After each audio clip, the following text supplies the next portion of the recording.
Hello friend, this is Alpana Singh. तो चलिए friend, देखिए आज हम आप सभी लोगों के लिए सी टेट जनवरी 2024 के लिए बाल विकास एवं शिक्षा शास्त्र के जो आपके पेपर हैं, ठीक है, बाल विकास एवं शिक्षा शास्त्र का जिसके 30 क्वेश्चन इंपॉर्टेंट होते हैं और ये जो क्वेश्चन है आपके ये पेपर पास वाले हैं, ठीक है। तो जो हम आपके लिए देखिए आज के क्वेश्चन सेलेक्ट करके लेकर आए हैं, ये आपके लेवल 1 और लेवल 2 यानी कि पेपर 1 और पेपर 2 दोनों के लिए मोस्ट इंपॉर्टेंट क्वेश्चन हैं, ठीक है।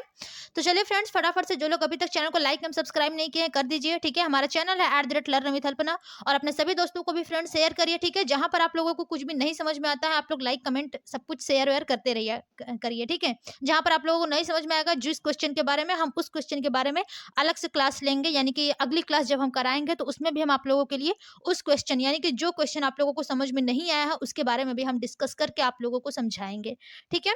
तो चलिए फ्रेंड्स, फटाफट से हम लोग अपने सबसे पहले क्वेश्चन की ओर चलेंगे और देखते हैं हमारा पहला क्वेश्चन क्या है, ठीक है। तो देखिए क्वेश्चन हमारा क्या है पहला।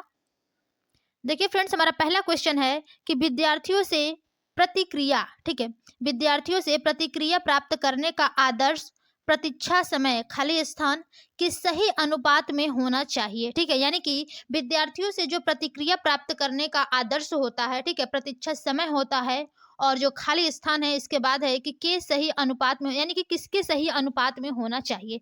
पहला ऑप्शन है पिछले पाठों से प्रश्नों का उत्तर देने के लिए विद्यार्थी द्वारा लिया गया समय। दूसरा है वास्तविक जीवन में प्रश्न की प्रासंगिकता। तीसरा है पाठ्यचर्या के प्रकरण विशेष के लिए आवंटित समय और चौथा है प्रश्न की कठिनाई स्तर।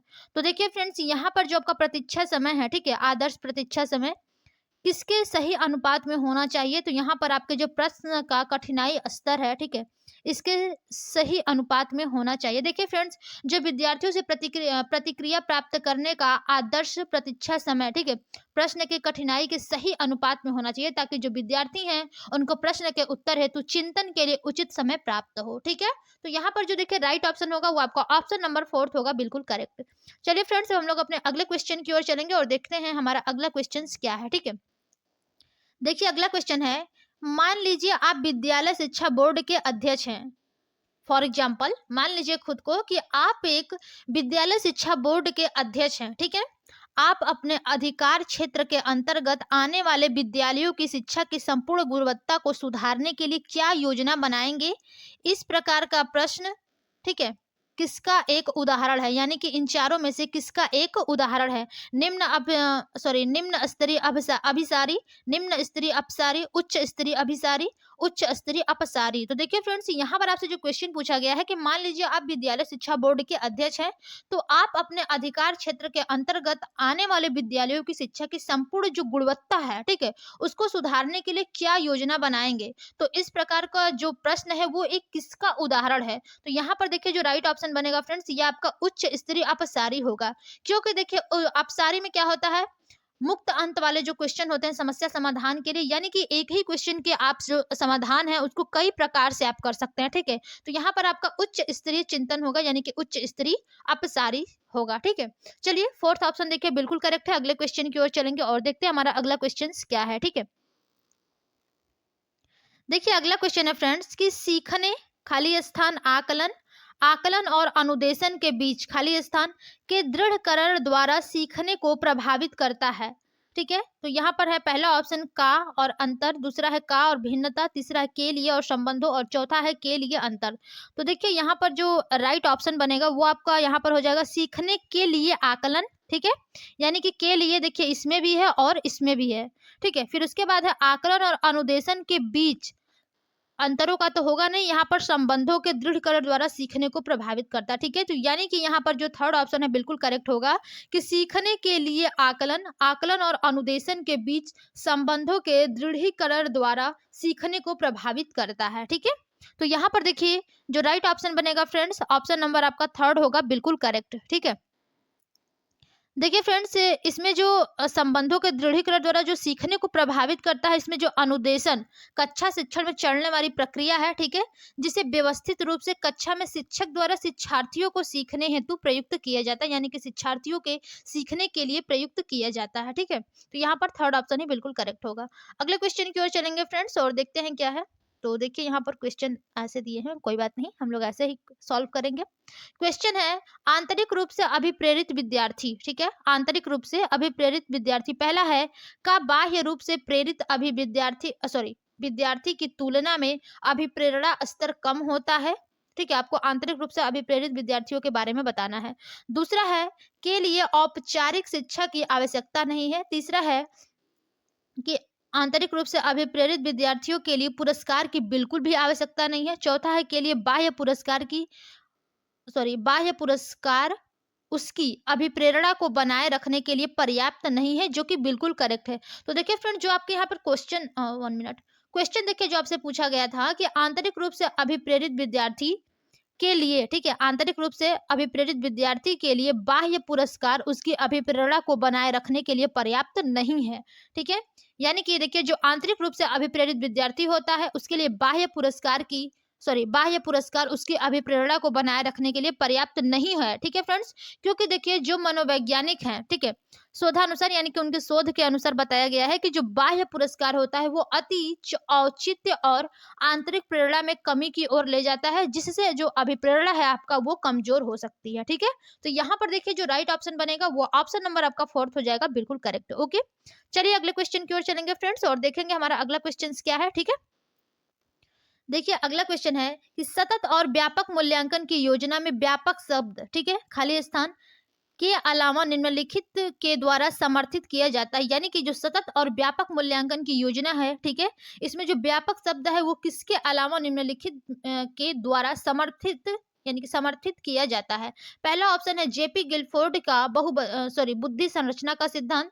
दूसरा आपका है एल थर्स्टन का प्राथमिक मानसिक योग्यता का सिद्धांत। चौथा है बहुबुद्धि सिद्धांत और तीसरा था बहुबुद्धि सिद्धांत और चौथा है आपका सूचना प्रक्रमण सिद्धांत। ठीक है, तो देखिए फ्रेंड्स, इसमें जो राइट ऑप्शन होगा वो आपका पहला ही ऑप्शन हो जाएगा, जेपी गिलफोर्ड द्वारा बुद्धि संरचना का सिद्धांत। क्योंकि देखिए इसमें जो क्वेश्चन पूछा गया है कि सतत और व्यापक मूल्यांकन की योजना में व्यापक शब्द जो है वो जेपी गिलफोर्ड के बुद्धि संरचना का सिद्धांत के द्वारा समर्थित किया जाता है। ठीक है, और देखिए जो गिलफोर्ड है इन्होंने मानसिक योग्यता के आधार पर इस सिद्धांत को 3 श्रेणियों यानी कि संक्रिय, विषय वस्तु और उत्पाद में बांटा है, जिसमें देखिए जो व्यापक तौर पर विषय वस्तु के बारे में पढ़ करके उसका चिंतन व मनन करते हैं और उत्पाद के माध्यम से निष्कर्ष निकालते हैं। ठीक है, कौन? जो गिलफोर्ड के बुद्धि संरचना का सिद्धांत है उसमें। ठीक है, तो यहाँ पर देखिए फर्स्ट ऑप्शन होगा बिल्कुल करेक्ट। आई होप फ्रेंड्स आप लोगों को सारी बातें मेरी समझ में आ रही होंगी। ठीक है, जितना हमसे हो सकता है हम आप लोगों को बिल्कुल अच्छे से समझा रहे हैं। ठीक है, अगला क्वेश्चन है आपका कि कक्ष में शिक्षक और विद्यार्थी किस प्रकार जेंडर को खाली स्थान करते हैं। यह सीखने के वातावरण खाली स्थान, यानी कि जो कक्ष में शिक्षक है वो विद्यार्थी के किस प्रकार के जेंडर को रूपांतरित करते हैं या फिर परिभाषित करते हैं या फिर व्याख्यायित करते हैं या फिर निर्मित करते हैं, आपको बताना है यहाँ पर। ठीक है, तो देखिए फ्रेंड, जो कक्ष में शिक्षक और विद्यार्थी होते हैं वो किस प्रकार के जेंडर को रूपांतरित यहाँ पर होगा। ठीक है, रूपांतरित करते हैं, यह सीखने के वातावरण को क्षुब्ध करता है। ठीक है, यही आपका बिल्कुल करेक्ट होगा, बाकी परिभाषित, व्याख्यायित, निर्मित ये सब तो होगा नहीं, तो हम लोग इस सब के ऑप्शन को देखेंगे भी नहीं। ठीक है, यहाँ पर फर्स्ट ऑप्शन ही बिल्कुल करेक्ट हो जाएगा। ओके, चलिए अगले क्वेश्चन की ओर चलेंगे फ्रेंड्स। देखिए अगला क्वेश्चन है आपका कि उपलब्धि अभिप्रेरणा है। ठीक है, आपको बताना है कि उपलब्धि अभिप्रेरणा क्या है। पहला ऑप्शन है सफलता व असफलता को समान रूप से स्वीकारने की तत्परता, ये तो बिल्कुल नहीं है उपलब्धि पर अभिप्रेरणा में। दूसरा है बिना विचारे जल्दबाजी में कार्य करने की प्रवृत्ति, ये भी नहीं है फ्रेंड्स। ठीक है, तीसरा है चुनौतीपूर्ण कार्य करने में डटे रहने की प्रवृत्ति, हाँ ये है आपका उपलब्धि में। ठीक है, और चौथा असफलता से बचने की प्रवृत्ति, जो कि बिल्कुल नहीं है। तो देखिए फ्रेंड, जो अब उपलब्धि अभिप्रेरणा है वो चुनौतीपूर्ण कार्य करने में डटे रहने की प्रवृत्ति है। ठीक है, चलिए यहाँ पर देखिए जो थर्ड ऑप्शन होगा वो बिल्कुल करेक्ट होगा फ्रेंड्स। अगले क्वेश्चन की ओर चलेंगे और देखते हैं अगला क्वेश्चन क्या है। ठीक है, पहले हम लोग क्वेश्चन देखेंगे फिर उसके बाद ऑप्शन को देखेंगे यहाँ पर। ठीक है, क्वेश्चन है अगला कि विज्ञान के प्रयोगों में सामान्यतः लड़के उपकरणों का नियंत्रण अपने हाथों में लेते हैं और लड़कियों से आंकड़ों को रिकॉर्ड करने अथवा बर्तनों को धोने के लिए कहते हैं। यह प्रवृत्ति यह दर्शाती है कि, यानी कि देखिए जब विज्ञान का प्रयोग होता है तो उसमें जो सामान्यतः लड़के होते हैं वो उपकरणों को यानी कि उपकरणों का नियंत्रण अपने हाथों में लेते हैं। ठीक है, यानी कि जो उपकरण का नियंत्रण होता है उसे वो अपने हाथों में लेते हैं, कौन? लड़के। ठीक है, और जो लड़कियां होती हैं उनसे आंकड़ों को रिकॉर्ड करने, ठीक है, यानी कि जो आंकड़ा रहता है उसको रिकॉर्ड करने और बर्तनों को धोने के लिए कहते हैं। यह प्रवृत्ति यह दर्शाती है कि, आगे आपको ऑप्शन में बताना है क्या है, ठीक है। पहला ऑप्शन है देखिए कि पुरुष और स्त्री रूढ़िबद्ध भूमिकाएं विद्यालय में भी होती है। ये तो सही बात है भाई कि जो स्त्री और पुरुष होते हैं, रूढ़िबद्ध जो भूमिकाएं होती है वो आपके विद्यालय में भी होती है, ठीक है। दूसरा है लड़के उपकरणों को ज्यादा कुशलता से संभाल सकते हैं क्योंकि वे इस प्रकार के कार्यों को करने में प्राकृतिक रूप से सक्षम होते हैं, ऐसा बिल्कुल नहीं है, ठीक है। तीसरा है कि लड़कियां नाजुक होने के कारण ऐसे काम करना पसंद करती है जिसमें ऊर्जा की खपत कम हो, ऐसा बिल्कुल नहीं है। आप प्रेजेंट टाइम में देख लीजिए कि लड़कियां बाहर कितनी निकल रही हैं और कितने ढेर सारे काम कर रही हैं लड़कों की अपेक्षा, ठीक है। तो ये आप लोग रूढ़िबद्धता के, अब तो आप लोग रूढ़िबद्ध मत रहिए, ठीक है। अपने घरों में अपने अगल बगल जो भी है सबको रूढ़िबद्ध से उजागर करिए, ठीक है। सबको यानी कि बताइए कि ऐसा नहीं होता है कि लड़कियां जो है वो केवल घर का ही काम कर सकती हैं, बाहर का नहीं कर सकती हैं, ठीक है। और चौथा है कि लड़कियां बेहतरीन अवलोकन करता होती हैं और बिना किसी गलती के आंकड़ों का रिकॉर्ड रखती हैं, ऐसा बिल्कुल नहीं है। तो देखिए फ्रेंड्स, यहाँ पर जो सबसे पहला ऑप्शन है कि पुरुष और स्त्री की रूढ़िबद्ध भूमिकाएं विद्यालय में भी होती हैं, तो ये आपका बिल्कुल करेक्ट आंसर है, ठीक है। चलिए अगला क्वेश्चन देखेंगे हमारा क्या है, ठीक है। देखिए फ्रेंड्स, अब हमारा अगला क्वेश्चन है कि सीबीएसई, ठीक है, सीबीएसई द्वारा प्रस्तावित समूह परियोजना गतिविधि का खाली स्थान का एक सशक्त साधन है, यानी कि जो सीबीएसई द्वारा प्रस्तावित समूह परियोजना गतिविधि है, ठीक है, उसका कौन सा एक सशक्त साधन है। पहला ऑप्शन है आपका, 1 मिनट, पहला ऑप्शन है रोजमर्रा के शिक्षण से होने वाले तनाव को दूर करने, ठीक है। दूसरा ऑप्शन है कि अनेकता में एकता की संकल्पना का प्रचार प्रसार करने। तीसरा है सामाजिक भागीदारिता को सुगम बनाने और चौथा है शिक्षकों के भार को हल्का करने। तो देखिए फ्रेंड्स, यहाँ पर जो सीबीएसई द्वारा प्रस्तावित समूह परियोजना गतिविधि का एक सशक्त साधन है, ठीक है, वो आपका है सामाजिक भागीदारिता को सुगम बनाने, ठीक है। यानी कि जो आपका थर्ड ऑप्शन है वही बिल्कुल करेक्ट होगा कि सामाजिक भागीदारिता को सुगम बनाने का एक सशक्त साधन है, ठीक है। थर्ड ऑप्शन बिल्कुल करेक्ट है। अगले क्वेश्चन की ओर चलते हैं फ्रेंड्स। और सभी लोग साथ ही में साथ यानी कि अपने फ्रेंडों, दोस्तों, ग्रुप जो भी है आप लोगों का, व्हाट्सएप, मैसेंजर, ठीक है, फेसबुक, इंस्टाग्राम, सभी पर शेयर करिए, सभी लोगों को यानी कि सभी लोगों तक ये क्लास पहुंचाइए, ठीक है। अगला क्वेश्चन है आपका कि रेवन का प्रोग्रेसिव मैट्रिसिज, ठीक है, मैट्रिसिज परीक्षण खाली स्थान परीक्षण का उदाहरण है, यानी कि जो रेवन का प्रोग्रेसिव मैट्रिसिज परीक्षण होता है वो किस परीक्षण का उदाहरण है। पहला ऑप्शन है असमूह बुद्धि लब्धांक, दूसरा ऑप्शन है व्यक्तित्व, तीसरा है मौखिक बुद्धि लब्धांक और चौथा है संस्कृति मुक्ति बुद्धि लब्धांक, ठीक है। तो देखिए फ्रेंड्स, यहाँ पर जो सबसे करेक्ट ऑप्शन होगा वो आपका ऑप्शन नंबर 4 होगा कि संस्कृत मुक्ति बुद्धि लब्धांक, ठीक है। इसमें देखिए फ्रेंड, जो रेवन का प्रोग्रेसिव मैट्रिसिज परीक्षण है, ठीक है, ये संस्कृति मुक्त बुद्धि लब्धांक परीक्षण का उदाहरण है। और देखिए फ्रेंड्स, ये जो परीक्षण होता है इसमें समस्याओं की व्याख्या करते समय कठिनाई स्तर जो होता है वो बढ़ता जाता है, ठीक है, जिससे बच्चे हैं उनको अधिक समय लगने लगता है, परंतु बच्चे से उसे यथासंभव जल्दी करने के लिए कहा जाता है, ठीक है। तो यानी कि आपका जो संस्कृति मुक्त बुद्धि लब्धांक है ये आपका रेवन का प्रोग्रेसिव मैट्रिसिज परीक्षण का एक उदाहरण है, ठीक है। चलिए आगे देखते हैं क्या है क्वेश्चंस। अगला क्वेश्चन है आपका कि निम्नलिखित में से कौन सा सिद्धांत पाठ योजना में शामिल नहीं है। ध्यान दीजिएगा फ्रेंड्स, यहाँ पर आपसे नोट वाले क्वेश्चन पूछे गए हैं कि निम्नलिखित में से कौन सा सिद्धांत पाठ योजना में शामिल नहीं है। पहला ऑप्शन है योजना की दृढ़ता, दूसरा है शिक्षार्थियों का ज्ञान, तीसरा है उद्देश्यों की स्पष्टता और चौथा है आपका शिक्षण का ज्ञान, ठीक है। तो यहाँ पर देखिए फ्रेंड, जो योजना की दृढ़ता है, ठीक है, यही आपका शामिल नहीं है, बाकी सब शामिल है। तो यानी कि जो नहीं है वही सही होगा क्योंकि हमसे पूछा ही नहीं है, ठीक है। तो यहाँ पर फर्स्ट ऑप्शन जो है वो बिल्कुल करेक्ट होगा। चलिए अगले क्वेश्चन की ओर चलेंगे और देखते हैं हमारा अगला क्वेश्चन क्या है। देखिए क्वेश्चन थोड़े से लॉन्ग है फ्रेंड्स, ठीक है। क्वेश्चन है कि निःशुल्क एवं अनिवार्य शिक्षा का अधिकार 2009 में अनिवार्य शब्द का अर्थ है। अब देखिए जो 2009 में अनिवार्य शब्द का अर्थ है वो क्या था। पहला ऑप्शन है केंद्र सरकार दाखिले, उपस्थिति और प्रारंभिक शिक्षा की पूर्णता को सुनिश्चित करेगी, ठीक है, ये तो आपका नहीं है इसमें। दूसरा है उचित सरकारी दाखिले उपस्थिति और प्रारंभिक शिक्षा की पूर्णता को सुनिश्चित करेंगे। तीसरा, दंडात्मक कार्य से बचने के लिए अपने बच्चों को विद्यालय भेजने के लिए अभिभावक पर अनिवार्य रूप से जोर डाला गया। और चौथा है अनिवार्य शिक्षा सतत परीक्षण के माध्यम से प्रदान की जाएगी। तो देखिए फ्रेंड्स, इसमें जो सबसे करेक्ट ऑप्शन है वो आपका ऑप्शन नंबर सेकंड है कि निःशुल्क एवं अनिवार्य शिक्षा का अधिकार। 2009 में अनिवार्य शब्द का अर्थ है उचित सरकारी दाखिले उपस्थिति और प्रारंभिक शिक्षा की पूर्णता को सुनिश्चित करेगी। ठीक है, 6 से 12 वर्ष की आयु की 6 से 12 वर्ष की आयु समूह के प्रत्येक बच्चे के लिए जो शिक्षा है उसको अनिवार्य करेगी। ठीक है, तो यहाँ पर सेकेंड ऑप्शन ही बिल्कुल करेक्ट होगा। चलिए फ्रेंड्स, अगले क्वेश्चन की ओर चलेंगे और देखते हैं अगला क्वेश्चन हमारा क्या है। ठीक है,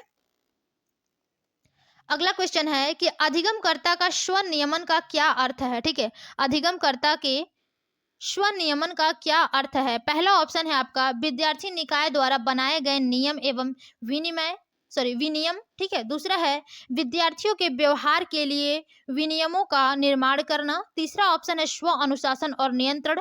चौथा ऑप्शन है अपने सीखने का स्वयं अनुवीक्षण करने की योग्यता। तो देखिए फ्रेंड्स, यहाँ पर जो अधिगमकर्ता का स्वनियमन का क्या अर्थ होता है, तो उसका अर्थ होता है फ्रेंड्स कि अपने सीखने का स्वयं अनुवीक्षण करने की योग्यता। ठीक है, देखिए अधिगमकर्ता का स्वनियमन का अर्थ यही होता है कि अपने सीखने का स्वयं अनुवीक्षण करने की योग्यता, यानी कि जब कोई भी अधिगमकर्ता किसी अनुक्रिया का स्वयं करता है, यानी कि किसी भी अनुक्रिया को स्वयं करता है तो वो उसे शीघ्र सीख जाता है। ठीक है, यही आपके अधिगमकर्ता का स्वनियमन का अर्थ होता है, यानी कि खुद से कोई कार्य करना, स्वयं से अनुवीक्षण करने की योग्यता जो होती है। ठीक है, तो जो राइट ऑप्शन आपका बनेगा फ्रेंड्स, ऑप्शन नंबर आपका फोर्थ हो जाएगा, बिल्कुल करेक्ट। चलिए अगले क्वेश्चन की ओर चलेंगे और देखते हैं क्वेश्चंस क्या है। ठीक है, देखिए अगला क्वेश्चन है फ्रेंड्स कि मैडम चाय खाती हैं वाक्य। ठीक है, सही है या गलत है आपको बताना है। जो मैडम है वो चाय खाती हैं। पहला ऑप्शन है अर्थ विज्ञान एवं वाक्य विन्यास दोनों की दृष्टि से सही है। दूसरा ऑप्शन है अर्थ विज्ञान एवं वाक्य विन्यास दोनों की दृष्टि से गलत है। तीसरा ऑप्शन है वाक्य विन्यास की दृष्टि से सही है लेकिन अर्थ विज्ञान की दृष्टि से गलत है। और चौथा है कि अर्थ विज्ञान की दृष्टि से सही है लेकिन वाक्य विन्यास की दृष्टि से गलत है। तो देखिए फ्रेंड्स, यहाँ पर आपको क्या दिया है क्वेश्चन, मैडम चाय खाती हैं। ठीक है, तो जो मैडम चाय खाती हैं वो वाक्य क्या हो जाएगा फ्रेंड्स कि जो वाक्य विन्यास की दृष्टि है, ठीक है, उससे सही है, लेकिन जो अर्थ विन्यास की दृष्टि है उससे ये गलत है कि मैडम चाय खाती हैं। ठीक है, चलिए आगे देखेंगे फ्रेंड्स। देखिए सबसे पहली बात आप लोग जान लीजिए कि जो चाय होती है उसे खाई नहीं जाती है। ठीक है, चाय पी जाती है। तो यहाँ पर देखिए जो वाक्य विन्यास की दृष्टि है उससे तो मान लीजिए सही है, लेकिन जो अर्थ विज्ञान की दृष्टि है उससे ये गलत है। ठीक है, तो आपका थर्ड ऑप्शन जो है वो बिल्कुल करेक्ट है। अगले क्वेश्चन की ओर चलेंगे और देखते हैं हमारा अगला क्वेश्चन क्या है। ठीक है, अगला क्वेश्चन है फ्रेंड्स कि सीखने के सिद्धांतों के संदर्भ में इसके फोल्डिंग, ठीक है, खाली स्थान की ओर संकेत करता है। यानी कि जो सीखने के सिद्धांतों के संदर्भ में इसके फोल्डिंग होती है, ठीक है, यानी कि जिसे हम लोग हिंदी में पाठ कहते हैं, वो किसकी ओर संकेत करता है। पहला ऑप्शन है आपका सीखने में वयस्कों द्वारा अस्थायी सहयोग। दूसरा है विद्यार्थियों द्वारा की गई गलतियों के कारणों का पता लगाना, ये तो आपका होगा नहीं, कारणों का पता लगाना, निदान करना होता है। ठीक है, अनुरूपित शिक्षण, पूर्व अधिगम की पुनरावृत्ति, तो ये सब बिल्कुल नहीं होगा। जो आपका होगा राइट ऑप्शन वो आपका फर्स्ट होगा कि सीखने में वयस्कों द्वारा अस्थायी सहयोग। आप लोग देखते होंगे कि जब बच्चा कुछ नहीं कर पाता या फिर उसे कुछ समस्या आती है तो जो माता पिता होते हैं या फिर उसके दोस्त होंगे, भाई बहन होंगे, जो टीचर होंगे, ठीक है, उन्हें वो संकेत देते हैं। यानी कि संकेतों में उसकी जो समस्या है उसका समाधान के कुछ जो भी आपके ट्रिक होते हैं, कुछ भी उसको वो बताते हैं, तो उसे आप लोग पाड़ कहते हैं। ठीक है, यानी कि सहायता करना, वो आपका अस्थायी सहयोग होता है। ठीक है, तो जो इसका फोल्डिंग होता है वो यही होता है, यानी कि फर्स्ट ऑप्शन जो है वो बिल्कुल करेक्ट होगा। ठीक है, चलिए अगले क्वेश्चन की ओर चलेंगे फ्रेंड्स और देखेंगे क्या है। देखिए अगला क्वेश्चन है आपका कि एक महिला ने भोजन प्राप्त करने के लिए अपने बच्चे को बेच दिया। क्वेश्चन क्या है कि एक महिला ने भोजन प्राप्त करने के लिए अपने बच्चे को बेच दिया। इस खबर को खाली स्थान के आधार पर अच्छी तरह समझा जा सकता है, यानी कि किसके आधार पर इस खबर को अच्छी तरह से समझा जा सकता है। पहला ऑप्शन है मनोसामाजिक सिद्धांत, दूसरा है पुनर्बलित आकस्मिकताओं का सिद्धांत, तीसरा है मनोविश्लेषणात्मक सिद्धांत और चौथा है पदानुक्रमिक आवश्यकताओं का सिद्धांत। ठीक है, तो देखिए फ्रेंड्स, यहाँ पर जो एक महिला है वो भोजन प्राप्त करने के लिए अपने बच्चे को बेच देती है, तो ये जो खबर है आप किसके आधार पर अच्छी तरह से समझा सकते हैं या फिर इसे समझा जा सकता है। ठीक है, तो ये देखिए आपका जो पदानुक्रमिक आवश्यकताओं का सिद्धांत है, इसी के आधार पर इस खबर को अच्छी तरह से समझा जा सकता है। ठीक है, कि देखिए जो एक महिला है वो भोजन प्राप्त करने के लिए अपने बच्चे को बेच देती है। ठीक है, इस खबर को पदानुक्रमित आवश्यकताओं के सिद्धांत के आधार पर जो है कि अच्छी तरह से समझा जा सकता है। और ध्यान दीजिएगा फ्रेंड्स, ये जो सिद्धांत है ये मनोवैज्ञानिक अब्राहम मैस्लो द्वारा प्रतिपादित है, जिसमें उन्होंने, यानी कि किसने, अब्राहम मैस्लो ने, ठीक है, अब्राहम मैस्लो ने मानव की दैहिक सुरक्षा, संवर्धन, प्रेम, आत्मसम्मान, आत्मसात, ठीक है, वह भावातीत आवश्यकताओं के स्तर बताएं। ठीक है, मानव का अभिप्रेरणा इसी क्रम में गति करता है, यानी कि जो पदानुक्रमित आवश्यकताओं का सिद्धांत है अब्राहम मैस्लो के द्वारा, ठीक है, इसी में आपको ये जो इस टाइप की जो खबर है, ठीक है, इस पर आप अच्छी तरीके से समझ सकते हैं, क्योंकि उन्होंने, जो अब्राहम मैस्लो है, उन्होंने दैहिक सुरक्षा, संवर्धन, प्रेम, आत्मसम्मान, आत्मसात जो भी है, भावातीत, ठीक है, इस प्रकार की जो आवश्यकताएं हैं इसी के स्तर वो बताए हैं। तो जो आप लोग अब्राहम मैस्लो का भी एक बार जो उनका सिद्धांत है, प्रिंसिपल है, ठीक है, एक बार पढ़ लीजिएगा। चलिए, फोर्थ ऑप्शन बिल्कुल करेक्ट है। अगले क्वेश्चन की ओर चलेंगे और देखते हैं क्या है फ्रेंड्स। देखिए अगला क्वेश्चन है आपका कि बुद्धि लब्धांक के आधार पर विभिन्न समूहों में विद्यार्थी का वर्गीकरण उनकी स्व गरिमा को खाली स्थान है और उनके शैक्षणिक निष्पादन को खाली स्थान है। पहला ऑप्शन है घटाता घटाता, दूसरा ऑप्शन है घटाता प्रभावित नहीं करता, तीसरा है बढ़ाता घटाता और चौथा है बढ़ाता बढ़ाता। तो देखिए फ्रेंड, जो बुद्धि लब्धांक के आधार पर विभिन्न समूहों में विद्यार्थी का वर्गीकरण उनकी स्व गरिमा को, ठीक है, जो स्व गरिमा होती है वो क्या करता है, घटाता है उनके, ठीक है, और उनके शैक्षणिक निष्पादन को प्रभावित नहीं करता है बुद्धि लब्धांक, ठीक है, जो समूहों में होते हैं। तो आपका जो राइट ऑप्शन बनेगा वो आपका ऑप्शन नंबर सेकंड ही बिल्कुल करेक्ट होगा, क्योंकि देखिए फ्रेंड, जो बुद्धि लब्धि के आधार पर विभिन्न समूहों में विद्यार्थियों का वर्गीकरण उनकी स्व गरिमा को घटाता है और उनके शैक्षणिक निष्पादन को प्रभावित नहीं करता है, क्योंकि बुद्धि लब्धांक जो होता है फ्रेंड्स वो विद्यार्थी के सामान्य बौद्धिक एवं उसमें विद्यमान विभिन्न विशिष्ट योग्यताओं के संबंध को इंगित करता है। ठीक है ना, ठीक है, तो यहाँ पर आपका सेकेंड ऑप्शन ही बिल्कुल करेक्ट होगा। चलिए अगले क्वेश्चन की ओर चलेंगे और देखते हैं क्या है।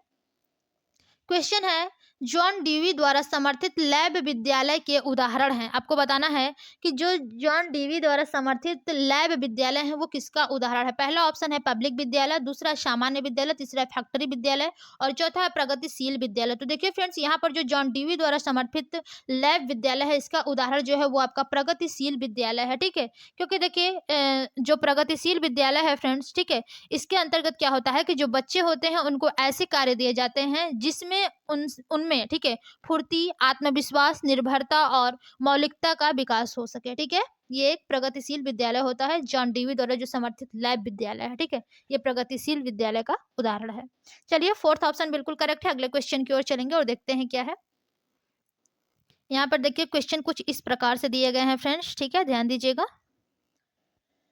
देखिए क्वेश्चन है कि लॉरेंस कोहलबर्ग के द्वारा प्रस्तावित निम्नलिखित चरणों में से प्राथमिक विद्यालयों के बच्चे किन चरण का अनुसरण करते हैं। यानी कि जो लॉरेंस कोहलबर्ग के द्वारा प्रस्तावित निम्नलिखित चरण हैं, ठीक है, इनमें से जो प्राथमिक विद्यालय के बच्चे हैं उनको किन चरणों का अनुसरण करना चाहिए या फिर वो किन चरण का अनुसरण करते हैं। पहला ऑप्शन है आज्ञा पालन और दंड उन्मुखीकरण, दूसरा ऑप्शन है आपका वैयक्तिक और विनिमय, तीसरा है अच्छे अंतः वैयक्तिक संबंध और चौथा है सामाजिक अनुबंध और व्यक्तिगत अधिकार। ठीक है, तो इसमें देखिए फ्रेंड्स, जो आपका राइट ऑप्शन होगा वो आपका क्या हो जाएगा।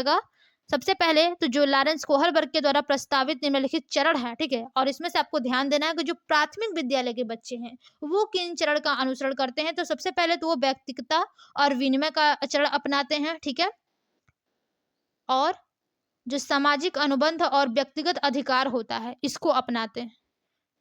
नहीं, बी और ए होना चाहिए, ये तो नहीं होगा क्योंकि यहाँ पर बच्चे जो है वो प्राथमिक के हैं, तो यहाँ पर आज्ञा पालन और दंड अभिमुखी होगा, ठीक है, उन्मुखीकरण होगा। तो यहाँ पर जो राइट ऑप्शन बनेगा फ्रेंड्स, ऑप्शन नंबर ए हो जाएगा, बी और ए, ठीक है। पहले व्यक्तिक और विनिमय, और दूसरा ऑप्शन क्या हो जाएगा इसमें, पहला जो है वो हो जाएगा आज्ञा पालन और दंड उन्मुखीकरण, ठीक है। राइट ऑप्शन क्या हो जाएगा आपका, option number first is the right. चलिए अगले क्वेश्चन की ओर चलेंगे फ्रेंड्स और देखेंगे क्या है। क्वेश्चन थोड़े से लॉन्ग है, इससे थोड़ा सा टाइम लग जा रहा है, बट डोंट वरी, आप लोगों के जो क्वेश्चन है ये आपके प्रीवियस ईयर पेपर में क्वेश्चन पेपर में आए हुए हैं, ठीक है। क्वेश्चन है कि एक विद्यार्थी कहता है उसका दादा आया है, ठीक है, कोई एक विद्यार्थी है कहता है कि उसका दादा आया है, एक शिक्षक होने के नाते आपकी प्रतिक्रिया क्या होनी चाहिए। अब आप कहेंगे कि उसका दादा आया है, तो अगर आप एक शिक्षक हैं तो उस नाते आपकी जो प्रतिक्रिया है वो क्या होनी चाहिए। पहला ऑप्शन है दादा आया है की जगह पर दादाजी आए हैं कहना चाहिए। दूसरा ऑप्शन है आप अपनी भाषा पर ध्यान दीजिए। तीसरा है अच्छा उसके दादाजी आए हैं।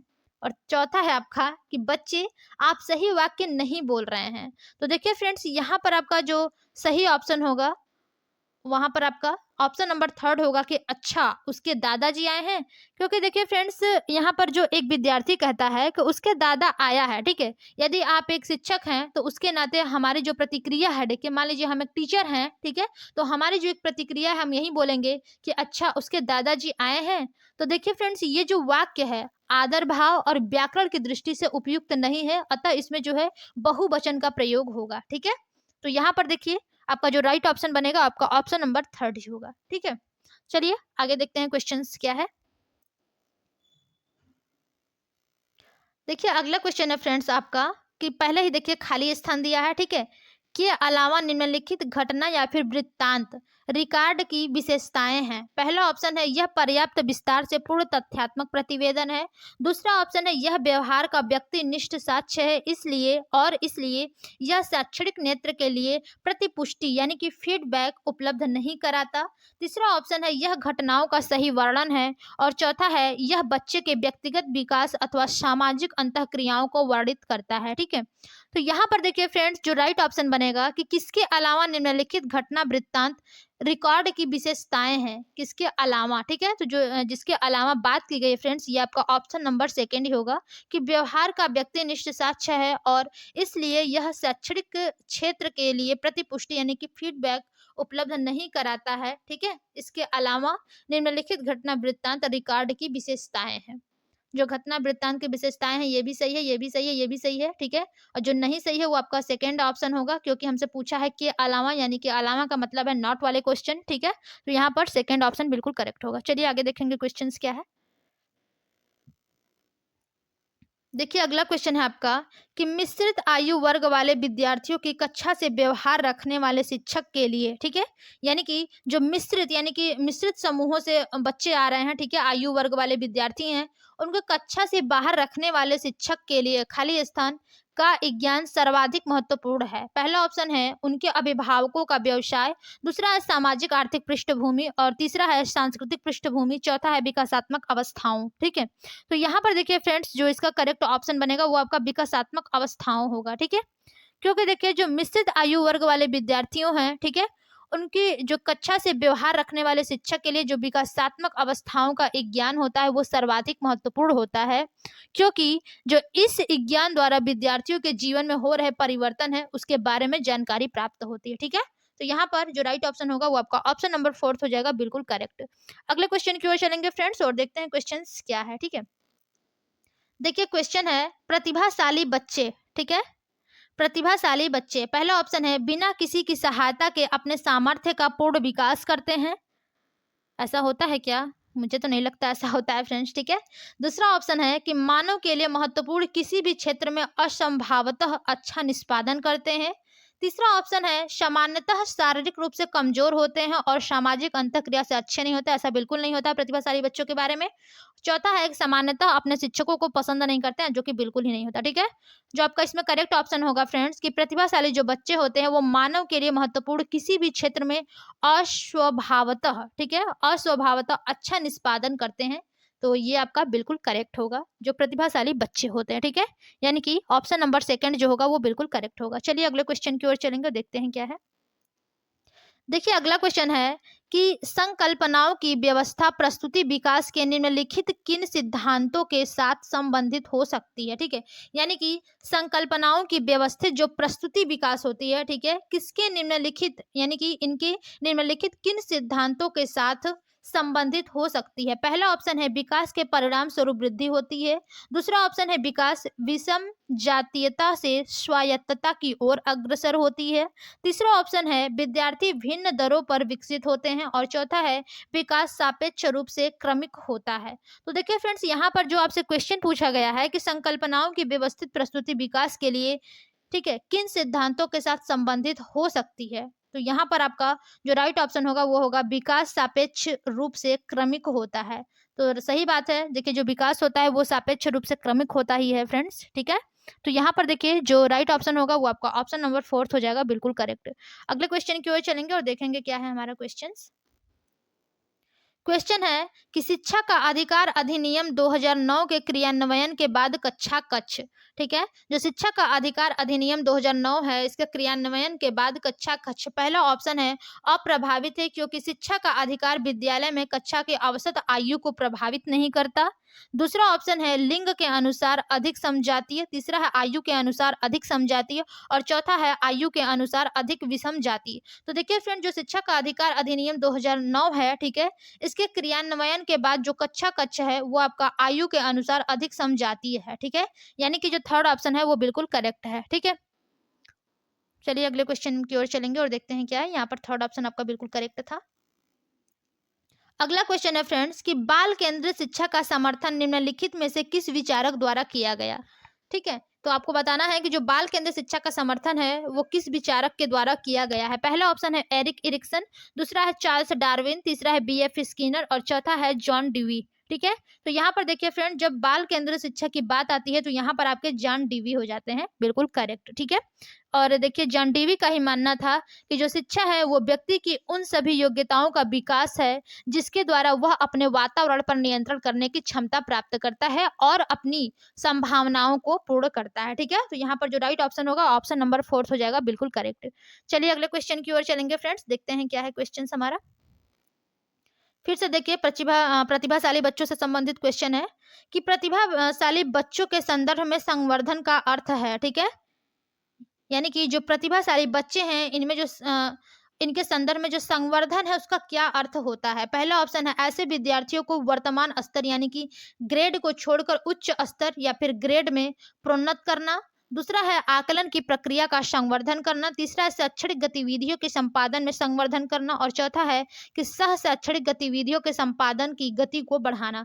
तो देखिए फ्रेंड्स, यहाँ पर जो सबसे करेक्ट ऑप्शन होगा कि प्रतिभाशाली बच्चों के संदर्भ में संवर्धन का अर्थ क्या होता है, तो यहाँ पर आपका हो जाएगा ऐसे विद्यार्थियों को वर्तमान स्तर को छोड़कर अगले उच्च स्तर में प्रोन्नत करना। ठीक है, यहाँ पर देखिए ये आपके प्रतिभाशाली बच्चों के संदर्भ में संवर्धन का अर्थ होता है। ठीक है, और इससे देखिए जो विद्यार्थी हैं उनको प्रेरणा मिलती है और उनका जो उत्साह है वो बढ़ता है और वे अधिक सफलता की ओर अग्रसर होते हैं। ठीक है, यहाँ पर फर्स्ट ऑप्शन बिल्कुल करेक्ट। अगले क्वेश्चन की ओर चलेंगे फ्रेंड्स और देखेंगे हमारा अगला क्वेश्चन क्या है। अगला क्वेश्चन है कि एकल अभिभावक वाले बच्चे को पढ़ाते समय शिक्षक को, ठीक है, जो एकल अभिभावक यानी कि जिसके कुछ बच्चों के माता पिता दोनों की बात नहीं की जा रही है, केवल एक की बात की, जैसे कि किसी के पिता नहीं है तो किसी के पिता है तो माता नहीं है, किसी के माता है तो पिता नहीं है। ठीक है, जो एकल अभिभावक वाले बच्चे होते हैं उनको पढ़ाते समय शिक्षक को क्या ध्यान देना चाहिए। ठीक है, पहला ऑप्शन है इसमें कि स्थिर और एक रूप वातावरण उपलब्ध कराना चाहिए। दूसरा है इस तथ्य को अनदेखा करना चाहिए और ऐसे बच्चों के साथ अन्य बच्चों के समान व्यवहार करना चाहिए।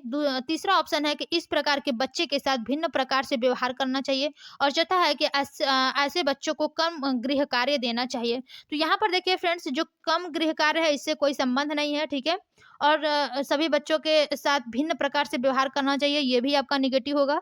और यहाँ पर क्या था कि स्थिर और एक रूप वातावरण उपलब्ध कराना चाहिए, तो ये गलत होगा। जो सबसे करेक्ट ऑप्शन होगा वो आपका ऑप्शन नंबर 2 होगा कि इस तथ्य को अनदेखा करना चाहिए कि उसके एक माता पिता हैं कि एकल माता पिता हैं कि सही माता पिता हैं, क्या हैं, ठीक है। इस बात को अनदेखा करना चाहिए और ऐसे बच्चों के साथ अन्य बच्चों के समान ही व्यवहार करना चाहिए, ठीक है। उनके तरफ से जैसे कि दो नजरिया होता है, ठीक है, पक्षपात ये सब बिल्कुल नहीं करना चाहिए उनके लिए। तो यहाँ पर सेकंड ऑप्शन बिल्कुल करेक्ट हो जाएगा। अगले क्वेश्चन की ओर चलेंगे और देखते हैं हमारा अगला क्वेश्चन क्या है, ठीक है।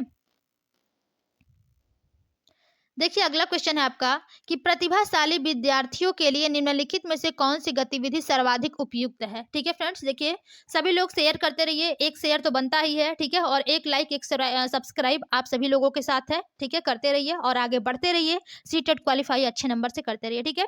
देखिए क्वेश्चन क्या था कि प्रतिभाशाली विद्यार्थियों के लिए निम्नलिखित में से कौन सी गतिविधि सर्वाधिक उपयुक्त है। पहला ऑप्शन है अभी हाल ही में हुए स्कूल मैच का प्रतिवेदन लिखना। दूसरा ऑप्शन है दी गई संकल्पनाओं के आधार पर मौलिक नाटक लिखना। चौथा है 5 पाठों के अंत में दिए गए अभ्यासों को एक बार में हल करना। चौथा है शिक्षक दिवस पर कक्षा को पढ़ाना। तो देखिए फ्रेंड्स यहाँ पर जो क्वेश्चन पूछा गया है कि प्रतिभाशाली विद्यार्थियों के लिए निम्नलिखित में से कौन सी गतिविधि सर्वाधिक यानी कि सबसे जो उपयुक्त है वो आपको बताना है। तो जो सबसे उपयुक्त है फ्रेंड्स वो आपका सेकेंड ऑप्शन है कि दी गई संकल्पनाओं के आधार पर मौलिक नाटक लिखना, ठीक है। जब मौलिक नाटक लिखेंगे तो यहाँ पर प्रतिभाशाली विद्यार्थी के जो गतिविधि है, ठीक है, ये यहाँ पर सर्वाधिक उपयुक्त होती है। ओके, सेकंड ऑप्शन बिल्कुल करेक्ट होगा। और चलते हैं फ्रेंड्स आज के अपने लास्ट क्वेश्चन की तरफ, ठीक है। सीडीपी का सबसे लास्ट क्वेश्चन आज का देखिए क्या है कि शारीरिक गतिविधि रखने वाले बच्चों की अंतिम अवस्था निम्नलिखित में से कौन सी हो सकती है। पहला ऑप्शन है आपका शल्य चिकित्सक, दूसरा कवि, तीसरा है वाचक और चौथा है राजनैतिक नेता। तो देखिए यहाँ पर जो शारीरिक गतिविधि, ठीक है, जैसे कि आपके विराट कोहली हो गए, ठीक है, सचिन तेंदुलकर हो गए, शारीरिक गति यानी कि कोई नृत्यांगना हो गई, ठीक है। तो इस प्रकार की जो बुद्धि है रखने वाले जो बच्चे इनके अंतिम अवस्था में निम्नलिखित में से कौन हो सकती है, ठीक है। तो यहाँ पर देखिए जो राइट ऑप्शन होगा फ्रेंड्स वो एक कवि हो सकती है, ठीक है, यानी कि सेकंड ऑप्शन बिल्कुल करेक्ट होगा कि देखिए जो शारीरिक गतिक बुद्धि रखने वाले बच्चे होते हैं वो अंतिम अवस्था कवि हो सकती है, शल्य चिकित्सक, वाचक और राजनीतिक नेता की अवस्था नहीं, ठीक है। तो जो सेकंड ऑप्शन है वही आपका बिल्कुल करेक्ट है। तो चलिए फ्रेंड्स आज की क्लास में हमने 30 क्वेश्चन अपने सीडीपी के कंप्लीट किया और ये मोस्ट इंपॉर्टेंट क्वेश्चन है, ठीक है। तो अभी तक जिन लोगों ने चैनल को लाइक एंड सब्सक्राइब नहीं किया है वे लोग कर दीजिए और अपने सभी दोस्तों को भी शेयर कर दीजिए। आप लोगों ने तो पढ़ लिया, बाकी जो लोग नहीं पढ़े हैं उनकी भी हेल्प करिए, ठीक है। वैकेंसी देखिए 2024 में 100% श्योर है कि आना ही आना है क्योंकि चुनावी मामला है, ठीक है, गर्म माहौल है। तो सभी को हेल्प करिए, सब लोग सीटेट क्वालिफाई करें और सबको एक चांस मिले क्योंकि इसके बाद वैकेंसी कब आएगी कुछ कहा नहीं जा सकता है, ठीक है फ्रेंड्स। तो चलिए आज की क्लास में बस इतना ही, मिलेंगे अपनी अगली क्लास में, तब तक के लिए धन्यवाद।